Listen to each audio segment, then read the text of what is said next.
నీవు దేవుని మందిరమునకు పోవునప్పుడు నీ ప్రవర్తన జాగ్రత్తగా, బీ కేర్ఫుల్. ఏమన్నా అండి? అన్ని వ్యర్థము వ్యర్థము వ్యర్థము అని పలికినటువంటి సొలొమోను, కానీ నీవు దేవుని మందిరమునకు పోవునప్పుడు నీ ప్రవర్తన చెప్పాలి జాగ్రత్తగా. ఏంటి కారణం? ఎందుకు చెప్పాడు ఆయన? మందిరమునకు పోవునప్పుడు నీ ప్రవర్తన జాగ్రత్తగా చూచుకొని ఎందుకు చెప్పాడు? కారణం అని తెలుసా? మందిరానికి ఉన్నటువంటి శ్రేష్టత తెలుసా? ఇక్కడికి ఆయన దిగి వస్తాడు. హల్లెలూయా. ఇక్కడికి ఆయన దిగి వస్తాడు.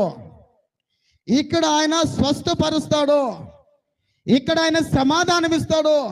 ఇక్కడ ఆయన నెమ్మదినిస్తాడు. ఇక్కడ ఆయన